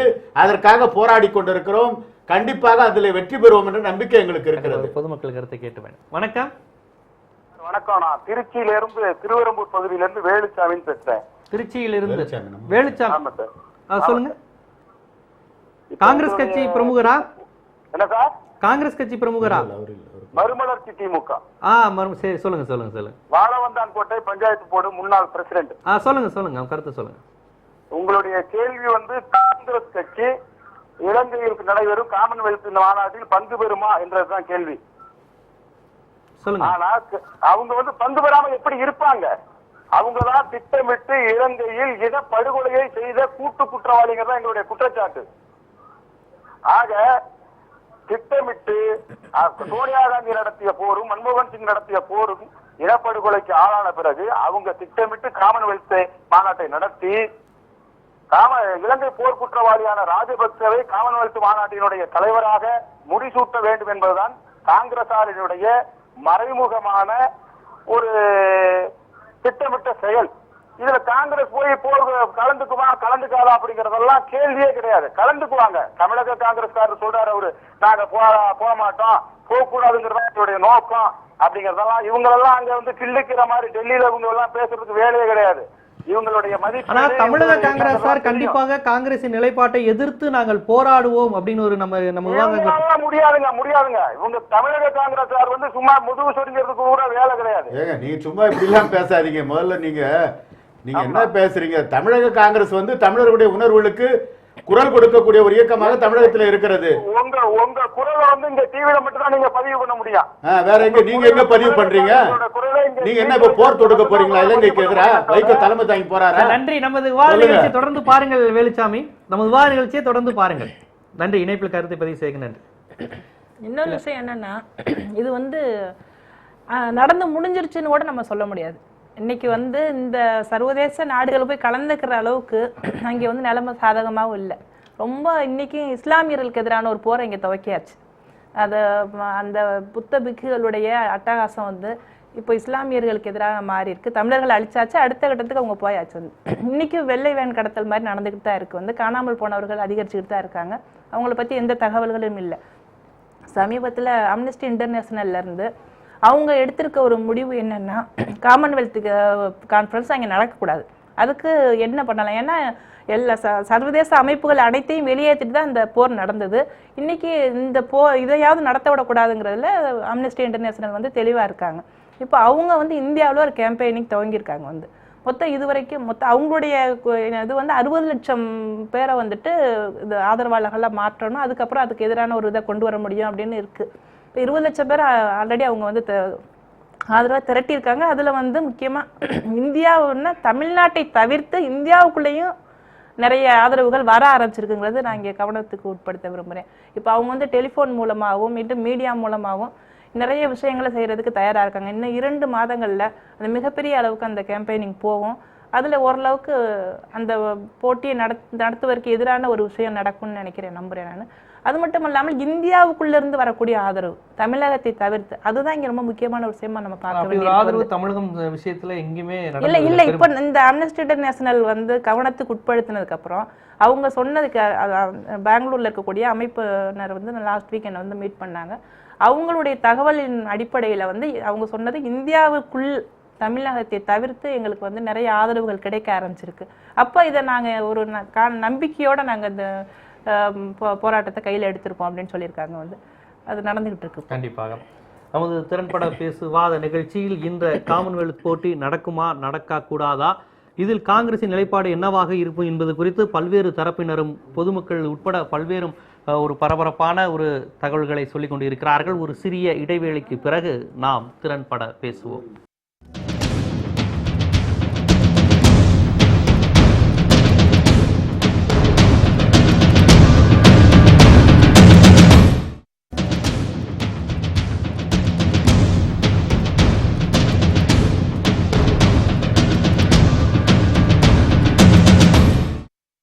திறன்பட பேசு தொடர்கிறது. இப்போ நீங்கள் அதாவது சில நாடுகள், அதாவது அமெரிக்கா போன்ற ஐரோப்பிய நாடுகள் இதில் என்ன மாதிரியான ஒரு சதி பின்னாடி இருக்குது அப்படிங்கிற விஷயத்த நீங்கள் இந்த விவகாரங்களை பதிவு செஞ்சீங்க. ஆனால் அந்த போர் நடந்தபோது சில இடதுசாரி நாடுகள், லத்தீன் அமெரிக்க நாடுகள், சீனா, பாகிஸ்தான் போன்ற பல்வேறு நாடுகள் வந்து தமிழர்களுக்கு எதிராக செயல்பட்டது அப்படிங்கிறது ஒரு வரலாறாக இருந்தது. இப்போ ஈழத்தமிழர்கள் இப்போ இந்தியா தவிர்த்து எந்த மாதிரியான ஒரு சமூகத்தை நம்புறது, என்ன மாதிரி நாடுகளை நம்புறது, என்ன மாதிரியான சூழல் அவங்களுக்கு இருக்கு? இப்போ அவங்க அரசுகளை நம்பக்கூடாது. அதாவது என்னன்னா, இடதுசாரி அரசுகள் உட்பட எந்த அரசுகளுமே அரசாக தான் நிற்குது. நீங்கள் நேபாளத்தை எடுத்தா கூடயுமே வந்து நேபாளமோ இங்கே இருக்கக்கூடிய இடதுசாரி அரசுகளாக இருந்தது. அதாவது நீங்கள் பாகிஸ்தான் ஆதரிச்சிருக்கு, இந்தியா ஆதரிச்சிருக்கு, சீனா ஆதரிச்சிருக்கு, ஈரான் ஆதரிச்சிருக்கு, கியூபா ஆதரிச்சிருக்கு, அமெரிக்கா ஆதரிச்சிருக்கு, எல்லாமே இந்த இனப்படுகொலை ஆதரிச்சிருக்காங்க. எல்லாமே இனப்படுகொலை அரசு ஆதரிச்சிருக்காங்க. அப்படின்னா அரசுகளை ஆதரிக்குது. அப்போ மக்கள்கிட்ட தான் போகணும். அதான் அடிப்படையாக இருக்குது. மக்கள் ஆதரவு இந்த பற்றி ஈழப்பிரச்சனையை பற்றியான எல்லா இடங்களும் தெரிய ஆரம்பிக்கும் பொழுதுதான், மக்கள் ஆதரவு பெருகும் பொழுது, மக்கள் நெருக்கடி வரும்பொழுது அந்த அரசுகள் வந்து வேற நிலைப்பாடு எடுக்க வேண்டிய கட்டாயம் அவர்களுக்கு வரும். அரசுகள் அவங்களுக்கு, ஏன்னா வந்து ஒவ்வொரு நாட்டிலுமே தேசிய இன பிரச்சனைன்னு ஒன்று இருக்குது. நாடுகள் ஒடுக்குதல், சுரண்டல் அதிகமாக இருக்குது. ஆக அந்த இத்தனை நாடுகளுக்குமே அந்த பிரச்சனை இருக்கிறதுனால அவங்க அதோட சேர்ந்து தான் பாக்குறாங்க. மேற்குலக நாடை பொறுத்த வரைக்கும் என்னன்னா 2 நாடா மாறிடுச்சுன்னா 2 மார்க்கெட்டா மாறிடுது. அப்போ ஒருத்த ஊழல் கிடைக்கும் 2 ஊழல்வாதி இருக்கிறான். அப்ப 2 ஊழல்வாதிட்ட உட்காந்து பேசுறதுக்கு பதில் ஒரு ஊழல்வாதிட்ட பேசலாமேன்னு சொல்லி தான் அவன் வந்து பண்ணக்கூடிய ஒரு விஷயம். அப்படிதான் மேற்குலகம் அமெரிக்கா அப்படிதான் பாக்குது. ஈழம்னு வந்துருச்சுன்னா வேற ஒரு நாடா போயிடுச்சுன்னா நமக்கு மார்க்கெட் கிடைக்கல என்ன பண்றதுங்கிற கவலைகள்லாம் அதெல்லாம் சேர்த்து தான் அதை பார்க்கக்கூடியது. ஆக மக்கள் வந்து மக்களை நம்பி தான் அந்த போராட்டங்கள் நடத்தி கொண்டு போக வேண்டியிருக்கு. இந்த அரசுகள் இப்படி நேர்மையற்ற அரசுகளாக தான் இருக்குது. அதனால அவங்க சேர்ந்து நின்று இந்த இதை அழிக்கிறதுக்கான, ஏன்னா தேசிய விடுதலையில ஈழம்ங்கிறது எப்பொழுதும் அதான் முதன்மையா இருக்கு. ஈழம் விடுதலை அடைஞ்சதுன்னா பல்வேறு நாடுகள் தேசிய விடுதலை அடுத்த கட்ட நாடுகள் உருவாக ஆரம்பிக்கும். அதை தடுக்கிறதுக்காக தான் இவங்க எல்லாருமே சேர்ந்து நின்று அதை அழிச்சாங்க. நீங்க இன்னொரு விஷயம், இங்க இருக்கக்கூடிய நமது இடதுசாரிகள் ஒரு விஷயம் சொல்றாங்க, நீங்க வந்து சிங்கள பாட்டாளிகளோடு தமிழ் பாட்டாளிகள் இணைத்து பாருங்கள், ஏன் அவங்களை பிரிக்க பாக்குறீங்க? ஒரு 2 பாட்டாளி வர்க்கத்தை பிரிக்க தானே பாக்குறீங்க, ஈழம்னு ஒன்று உருவாக்கி நீங்க 2 பாட்டாளி வர்க்கத்தை ஏன் பிரிக்க பாக்குறீங்கிற ஒரு கோரிக்கை நம்ம மார்க்சிஸ்ட் கம்யூனிஸ்ட் கட்சி தோழர்கள் வைக்கிறாங்க. அதை எப்படி பாக்குறீங்க? மார்க்சிஸ்ட் கம்யூனிஸ்ட் கட்சி வந்து அவங்க ஒரு நிலைப்பாடை எடுத்துட்டு அதுக்கு காரணம் தேடிட்டு இருக்காங்க. அதான் அடிப்படை பிரச்சனை. அங்க வந்து சிங்கள பாட்டாளிகளை பிரிச்சுங்கிறது பாக்குறது இல்லை. ஒரு தேசிய விடுதலைங்கிறது அந்த விடுதலையா தான் இருக்க முடியும். இப்ப பாத்தீங்கன்னா இங்கிலாந்து இந்தியாவை அடிமைப்படுத்தி இருந்தது. இங்கிலாந்து இருந்த பாட்டாளி இந்தியா விடுதலை செய்யணும்னு எதிர்த்தாங்க. அந்த பாட்டாளியே இந்த பாட்டாளியோட சேரல. அந்த பாட்டு அது அப்பவே எழுதியிருந்தது. காலநிலை நாடுகளை பத்தி பேசுறப்ப கம்யூனிஸ்ட் தலைவர்கள் வந்து அப்ப எழுதினவங்க என்ன சொன்னாங்கன்னா, அவன் வந்து முதலாளித்துவமா இருந்தான், முதலாளித்துவத்துக்கு ஆதரவாகவும் காலநிதிக்கு ஆதரவாகவும் அந்த தொழிற்சங்கம் இருந்தது காரணத்தினால அது ஒரு புரட்சிகர தொழிற்சங்கமா பார்க்க முடியாதுங்கிறதா சொல்லப்பட்டது. அதனால நீங்க வந்து தொழில் எல்லா இந்த பாட்டாளி வர்க்கம் நாங்க சொல்லக்கூடிய சிங்கள பாட்டாளி வர்க்கம்ங்கிறது அந்த பேரினவாதத்துக்கு துணை நிற்கும் பொழுது நீங்கள் அந்த பேரினவாதத்திலிருந்து வெளியேறுவதன் மூலமா தான் இந்த பாட்டாளி வர்க்கத்தை காப்பாற்ற முடியும். ஒரு தேசிய விடுதலை இங்க வந்தாதான் இந்த மக்களை நீங்க காப்பாற்ற முடியும், இல்லைன்னா காப்பாற்ற முடியாதுங்கிறதா அடிப்படை. அதுல அதான் நம்ம நல்லா பாக்குறோமே, தமிழர்கள் அழித்த பிறகு எங்க நடந்திருக்குது? சிங்களவர் மீது துப்பாக்கி சூடு நடந்திருக்குது, இஸ்லாமியர் மீது தாக்குதல் நடந்திருக்குது. ஆக ஒரு பாசிசம் என்பது தன்னைத்தானே அழிக்கக்கூடிய ஒரு வேலையை செய்யக்கூடிய விஷயங்கள் தான். ஆனா இங்க இருக்கக்கூடிய சிபிஎம் கட்சி என்ன பண்றாங்கன்னா, இது மட்டும் இல்ல, இலங்கை அரசாங்கத்தினால் நிதியுதவியோடு நடத்தப்படக்கூடிய ஒரு என்ஜிஓ தொண்டு நிறுவனமாக இருக்கக்கூடிய அந்த நிறுவனத்தினோட சேர்ந்து நின்று வேலை செய்கிறார்கள். ஒரு கம்யூனிஸ்ட் இயக்கம் வந்து தொண்டு நிறுவனத்தோட சேரக்கூடாது. தொண்டு நிறுவனத்தை எதிர்க்க வேலை தான் என்ஜிஓட சேர்ந்து பணியாற்றுறாங்க இருக்குது. என்ஜிஓவை சேர்ந்த சத்தியமூர்த்தியோட சேர்ந்து தான் பிரகாஷ் காரத் வந்து தமிழ் சென்னையில அங்க கேரளாவுடைய சமாஜ்ல வந்து மேல நின்று பேசுறாரு. ஈழ விஷயத்த பேசும் பொழுது ஒரு என்ஜிஓல இருந்து ஒருத்தர் கூட்டு பேசுறாரு. அந்த என்ஜிஓ வந்து இலங்கை அரசாங்கத்தினுடைய நிதி உதவி நடத்தப்படக்கூடிய ஒன்று. இலங்கை அரசாங்கத்துக்கு ஆதரவான எல்லா வேலையும் இன்றைய வரைக்கும் செய்யக்கூடிய என்ஜிஓ அது. ஆக இங்க இருக்கக்கூடிய சிபிஎம் அப்படிங்கிறது முழுக்க முழுக்க அயோக்கியத்தனமான கட்சியாக தான் நிக்கிறது. அது தத்துவார்த்த விவாதத்துக்குள்ளேயும் வரல.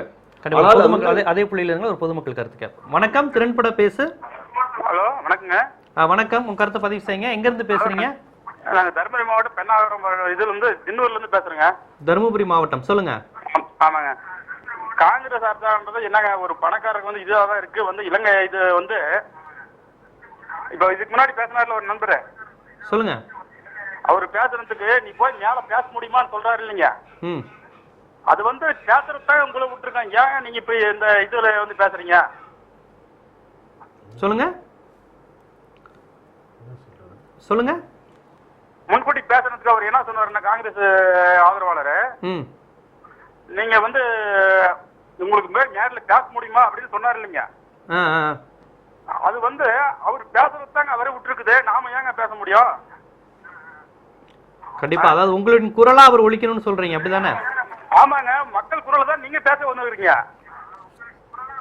மக்கள் குரலாக தான் நாங்க வந்து மத்திய பிரதமரிடம் தமிழக காங்கிரஸ் கோரிக்கை வைத்திருக்கிறது, காமன்வெல்த் மாநாட்டில் இந்தியா பங்கேற்க கூடாது என்று. எனவே உங்களுடைய குரலைத்தான் தமிழகத்தில் இருக்கின்ற காங்கிரசார் எதிரொலித்துக் கொண்டிருக்கிறார்கள். கண்டிப்பா நமது விவாத நிகழ்ச்சியை தொடர்ந்து பாருங்கள். இணைப்பில் கருத்தை பதிவு செய்ததுக்கு மிக்க நன்றி. சொல்லுங்க. அப்போ இப்ப இங்க இருக்கு சிபிஎம் அப்படிங்கிறது சிங்கள பேரினவாதத்தை ஆதரிக்குது. அன்னைக்கு பேசும்பொழுது பிரகாஷ் காரத் பேசும்பொழுது அவங்க கட்சி தலைவர் என்ன சொன்னாங்கன்னா, இலங்கையில வந்து 10,000 தமிழர்களும் 25,000 விடுதலை புலிகளும் கொல்லப்பட்டாலும் கணக்கு புதுசா கண்டுபிடிச்சிருக்காரு. சிபிஎம் கண்டுபிடிப்பே வந்து 10,000 பொதுமக்களும் 25,000 விடுதலை புலிகளும் கொல்லப்பட்டாங்கன்னு இவங்கள ஒரு கணக்கை வச்சக்கூடிய ஒரு நேர்மையற்ற கட்சியாக தான் நிக்குது. இன்னைக்கு வரைக்கும் பாத்தீங்கன்னா நேரடி விவாதத்துக்கு எங்கேயுமே வர மாட்டாங்க. சிபிஎம் கட்சி காங்கிரஸ் கட்சியாவது விவாதத்துக்கு வந்து உட்காடுறாங்க, சிபிஎம் கட்சி எங்கேயும் விவாதத்துக்கு வர மாட்டாங்க.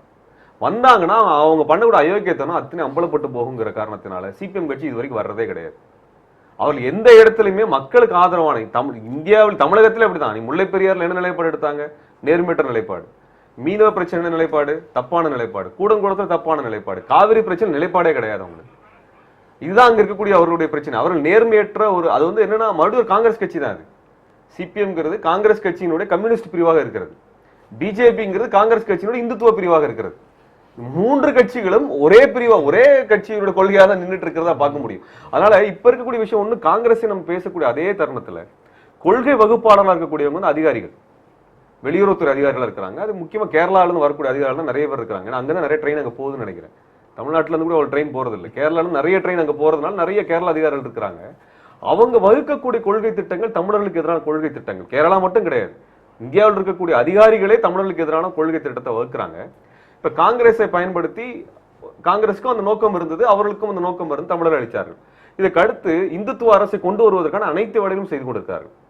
நீங்க நரேந்திர மோடிக்கு ராஜபக்சேக்கு வித்தியாசமான ஒண்ணும் கிடையாது. தேசிய கட்சிகளை பொறுத்தவரை ஈழம் தமிழகம் விஷயத்தில் ஒரே நிலைப்பாடுங்கிறீங்க. அவர் தமிழர்களுக்கு பொறுத்தவரை தமிழருக்கு எதிரான நிலைப்பாடு என்பதில் இவங்க எல்லாரும் ஒண்ணா நிற்பாங்க. சிபிஎம்மா இருந்தாலும் சரி, காங்கிரஸா இருந்தாலும் சரி, பிஜேபியா இருந்தாலும் சரி, இவங்க 3 பேரும் ஒரே நிலைப்பாடுல தான் நிக்கக்கூடிய இடத்துல நிக்கிறாங்க. அதுல வந்து பாத்தீங்கன்னா அதிகார வர்க்கம்ங்கிறது இந்த 3 பேரையும் மாத்தி மாத்தி பயன்படுத்திட்டு இருக்கக்கூடிய விஷயங்கள் நம்ம பார்த்துட்டு இருக்கோம். கண்டிப்பா. பிரிட்டோ, உங்களை போன்ற மாணவர் அமைப்புகள் இங்க உள்ள தேசிய கட்சிகள் மற்றும் மாநில கட்சிகளை எந்த அளவுக்கு பாக்குறீங்க? அது அரசியல் கட்சிகள் மீது நம்பிக்கை இழந்ததாக தான் மாணவர்கள் நாங்கள் வீதியில் இறங்கி போராடுறோம். இந்த அரசியல் கட்சிகள் இன்னமும் இனப்படுகொலைங்கிற வார்த்தையை கூட சொல்றதுக்கு நான் கூசுறாங்க. 2009 என்ன நடந்துச்சு, அப்போ யார் யாரெல்லாம் என்னென்ன பண்ணாங்க, இது எல்லாமே மாணவர்கள் நாங்கள் தெளிவாக தான் இருக்கிறோம். அரசியல் கட்சிகளை நம்பி இனிமேல் எந்த வித பயனும் கிடையாது. சமரசமற்ற தன்னலமற்ற போராட்டங்கள் மூலமாக கண்டிப்பாக காமன்வெல்த் மாநாட்டை இலங்கையில் தடுத்து நிறுத்தலாம் நாம. ஏன்னா கடந்த காலங்களில் பார்க்கும்போது இவங்க பாகிஸ்தானை தடை செஞ்சிருக்கிறாங்க, ஜிம்பாப்வேவை தடை செஞ்சிருக்கிறாங்க, சவுத் ஆப்பிரிக்காவை தடை செஞ்சிருக்காங்க, நைஜீரியாவை தடை செஞ்சிருக்கிறாங்க. அங்கே ஈழத்தில் நடந்த அந்த படுகொலையில் மாணவர்கள் நாங்கள் வீதிக்கு வீதி போய் அதுக்கான பரப்புரைகளை செஞ்சு தொடர் போராட்டங்களை முன்னெடுத்துட்டு போகணும். அரசியல் கட்சிகளை எந்த ஒரு காலகட்டத்தில் நம்புறது பயன் கிடையாது. மிஞ்சி மிஞ்சி போனால் கடிதம் போடுவாங்க, மாநாடு நடத்துவாங்க, பொதுக்கூட்டங்கள் நடத்துவாங்க, ஏதாவது ஒரு மைக்கை பிடிச்சி கண்ணீர் வடிப்பாங்க. இதுதான் அரசியல் கட்சிகளின் நிலைப்பாடுகளாக இருக்கு. ஆனால் மாணவர்கள் நடத்த விடமாட்டோம் நாங்க, அவ்வளவுதான். இல்ல, இப்ப நடத்தக்கூடாது போகக்கூடாது என்று நிர்பந்திக்கிற சக்தி கட்சிகளுக்கு இருக்குன்னு நினைக்கிறீங்களா, அவங்களை போன்ற மாணவர்களுக்கு இருக்குன்னு நினைக்கிறீங்களா? கட்சிகள் இது வரைக்கும் அப்படி பண்ணல. கட்சிகளை நம்புறதுக்கு நாங்க தயாராகவும் இல்லை. அவங்களே செஞ்சாலும் நீங்க செய்ய விட மாட்டீங்களா? அப்படி கிடையாது. இல்ல, இப்ப நீங்க அதாவது இப்ப உள்ள யதார்த்த நிலைப்பாடுல இன்னைக்கு ஏதாவது தமிழகத்தினுடைய ஆளுங்கட்சியோ இல்ல வேற ஏதோ கட்சியோ அவங்க வந்து இப்ப நிர்பந்திக்கும் போது நீங்க அவங்களுக்கு கூட நிக்கலாம்ல, நீங்க ஏன் தனிச்சு நிக்கணும்? அதாவது நாங்க உங்களோட நோக்கம் நிறைவேறும் பட்சத்தில், நான் சொல்றேன் நிறைவேறணுங்கிற ஒரு நோக்கம் இருக்கும் பட்சத்துல ஏதோ ஒரு வலிமையான அமைப்போட சேர்ந்து நிக்கலாம்ல, நீங்க எல்லா கொள்கையோடும் சேர்ந்து நிக்க வேணாம் இந்த காமன்வெல்த் விஷயத்துல மட்டும். அதாவது இப்ப காமன்வெல்த் மாநாட்டை தடுத்து நிறுத்தக்கூடாது அப்படின்னு அவங்க தீவிரமா போராடினாங்கன்னா கண்டிப்பா அவங்க போராடட்டும், மாணவர்கள் வரவேற்கிறோம். ஆனா மாணவர்கள் கண்டிப்பா எந்த ஒரு அரசியல் அமைப்புகளோடையும் யாரோடையும் நாங்க சேர்ந்து நிக்க மாட்டோம். அரசியல் கட்சியினுடைய நோக்கம் என்ன? மக்களுக்காக தான் கட்சியை ஒழிய கட்சிக்காக மக்கள் கிடையாது. ஒவ்வொரு அரசியல் கட்சிக்கும் ஈழத்தில் நடந்த அந்த படுகொலை அவங்களுக்கு தெரியும், நடிக்கிறாங்க, வெளிவேசம் போடுறாங்க.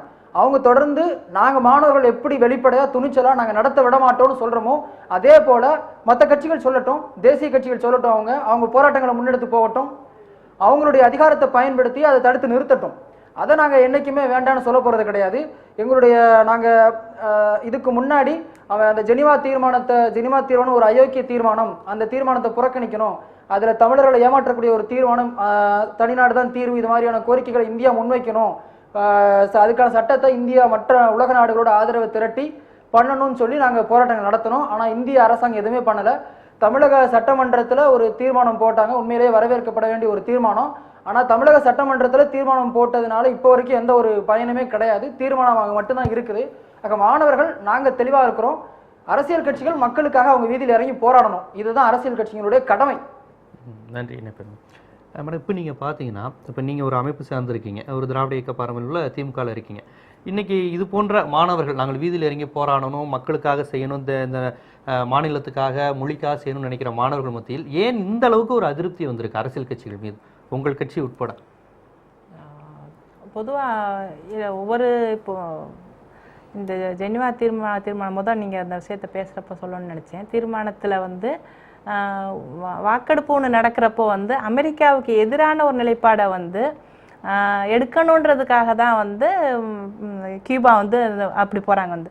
அப்போ அப்போ இந்த நாடுகள் வந்து சர்வதேச நாடுகள் அவங்களுக்குள்ள இருக்கக்கூடிய ஒரு அஜெண்டா வந்து அப்படிதான் வந்து எல்லா அமைப்புகளாக இருக்கட்டும், எல்லா நாடுகளாக இருக்கட்டும், அனைவருக்கும் இருக்கக்கூடிய ஒரு இது வந்துட்டு இவங்க யார் வந்து ஒருத்தரை தன்னுடைய எதிரியோ, தனக்கு என்ன சாதகமோ, தனக்கு எது தேவையோ, அப்படிதான் பல விஷயங்கள் வந்து இன்னைக்கு நடந்துகிட்டு இருக்கு. வந்து அது மிக வருத்தத்துக்குரிய ஒரு விஷயம் வந்து இந்த கியூபா வந்து அமெரிக்காவுக்கு எதிராக போறேன்னு சொல்லிட்டு இலங்கைக்கு இந்த பிரச்சனைக்கு சாதகமா போனது, அது ரொம்ப வருத்தத்துக்குரிய ஒரு விஷயம். இப்படிதான் இப்ப சிபிஎம்மா இருக்கட்டும், எல்லாரும் இப்படிதான் நடந்துகிட்டு இருக்காங்க. அது ரொம்ப முக்கியமான ஒரு விஷயம்.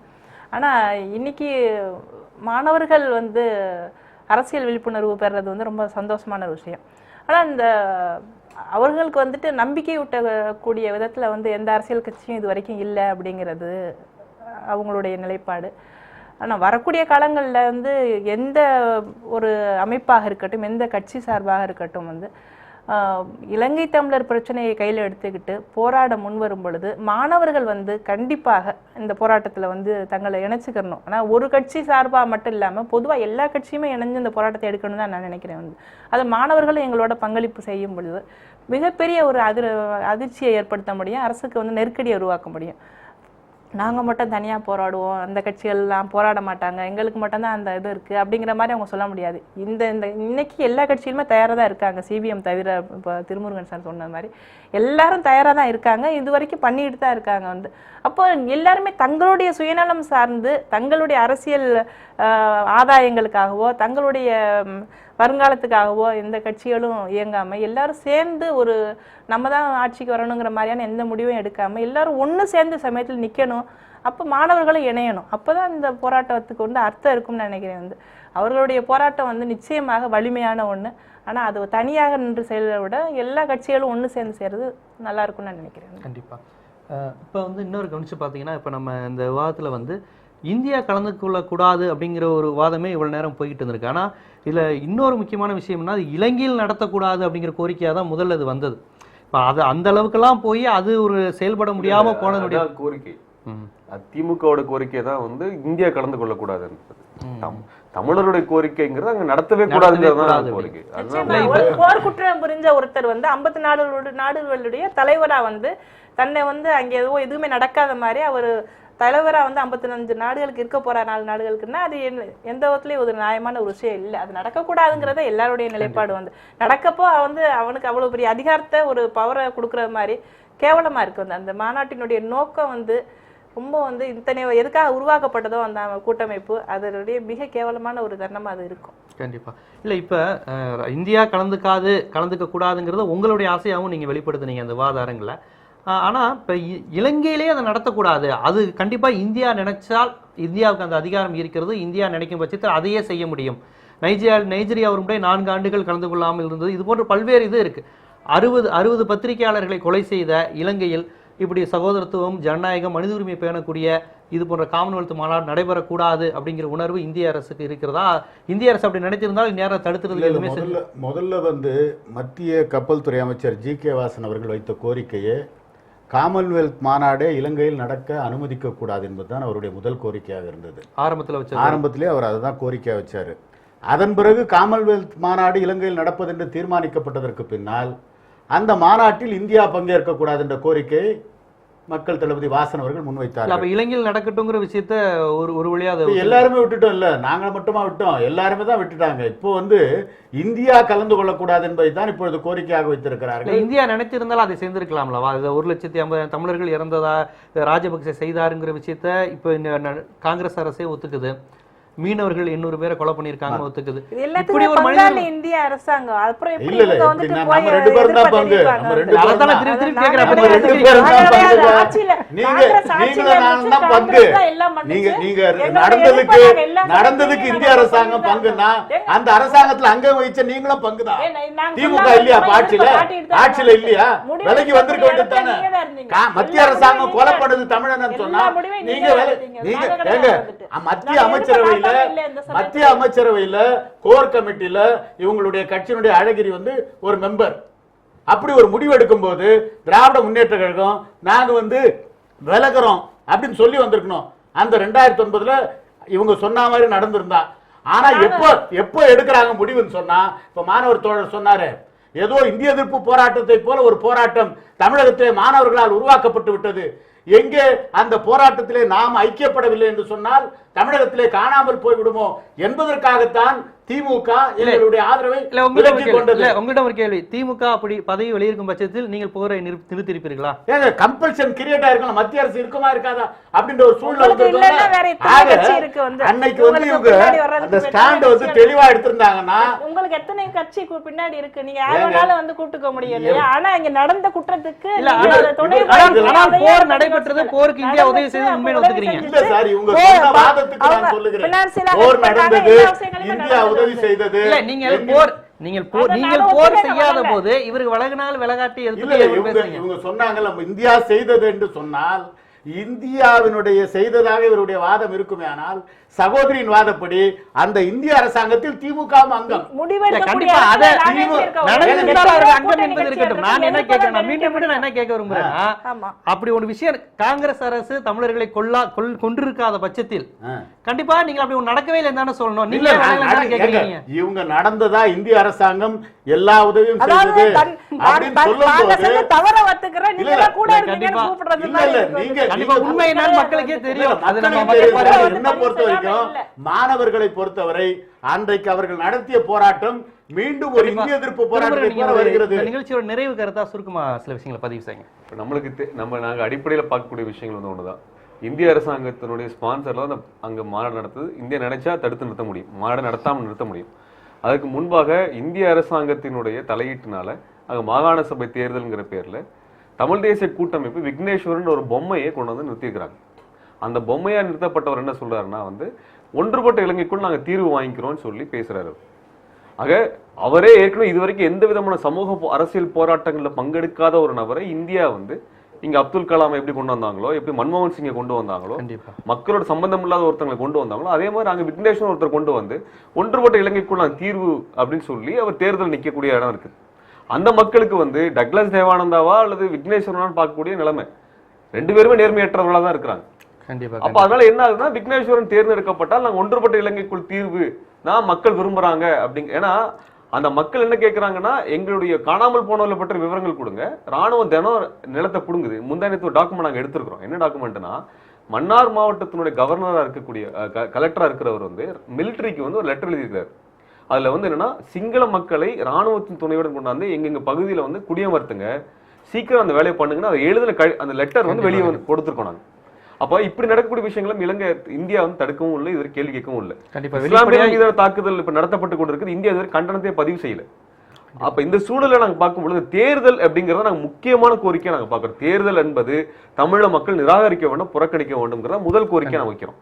அதுக்கப்புறம் வந்து அங்க இருக்கக்கூடிய காமன்வெல்த் மாநாடு என்பது அங்க நடத்தவே படக்கூடாதுங்கிறது அடிப்படையான விஷயம். அப்படி நடத்தப்பட்டால் இந்தியாவினுடைய பொருட்களை நாங்கள் நிராகரிப்போம் என்கிற ஒரு கோரிக்கையை நாங்கள் முன்னாடி போராட்டம் வச்சுக்கோம். இந்தியாவில் இந்த பொருட்கள் தமிழ்நாட்டுக்குள்ள வர வேண்டாங்கிற இடத்த நாங்கள் வைக்கிறோம். கண்டிப்பா. இன்றைய திறன்பட பேசு வாத நிகழ்ச்சியை பொறுத்தவரை ஈழம், இந்த பொது வாக்கெடுப்பு போன்ற பல்வேறு தளங்களில் விவாதம் நடைபெற்றது. குறிப்பாக இந்த காமன்வெல்த் மாநாடு இங்கு நடைபெறுவதற்கு இந்தியா கலந்து கொள்ளக்கூடாது அப்படிங்கிற விஷயத்தை அழுத்தம் கொடுத்ததை விட, இலங்கையில் இது போன்ற மாநாடுகள் மனித உரிமை குறித்தோ ஜனநாயகம் குறித்தோ பேசுவதற்கே அங்கு தகுதியற்ற ஒரு அரசு அதிபர் அங்கு இருக்கின்ற போது அங்கு காமன்வெல்த் மாநாடே நடைபெறக்கூடாது, அதை இந்திய அரசு நினைத்திருக்கும் பட்சத்தில் அப்படி ஒரு அழுத்தத்தை கொடுத்து இலங்கையில் இந்த காமன்வெல்த் மாநாடு நடைபெற விடாமல் செய்திருக்க முடியும். ஆனால் இந்திய அரசு அதுவரை செய்யவில்லை என்பதையே இங்கு வந்திருந்த மாணவர் அமைப்பாக இருந்தாலும் சரி, மே 17 இயக்கமாக இருந்தாலும், திராவிட முன்னேற்ற கழகம் பதிவு செய்தது. அது மட்டுமல்லாமல் 2009 அந்த போர் நிறுத்தத்தை திமுக நினைத்திருந்தால் தடுத்திருக்கலாம் என்றும் காங்கிரஸ் அரசு தான் செய்து என்கின்ற போன்ற விவாதங்களும் இங்கு பரபரப்பாக நடைபெற்றதை மக்களாகிய நீங்கள் பார்த்திருப்பீர்கள். உண்மை நிலவரம் என்ன, இந்திய அரசு தமிழர் பிரச்சனையில் எவ்வாறு நடந்து கொண்டு இருக்கிறது என்பது குறித்து உண்மை நிலவரம் உங்களுக்கே தெரியும் என்றே நான் கருதுகிறேன். மீண்டும் ஒரு திறன்பட பேசு நிகழ்ச்சியில் உங்களை சந்திக்கும் வரை உங்களிடமிருந்து விடைபெறுவது ஜீவ சகாப்தன்.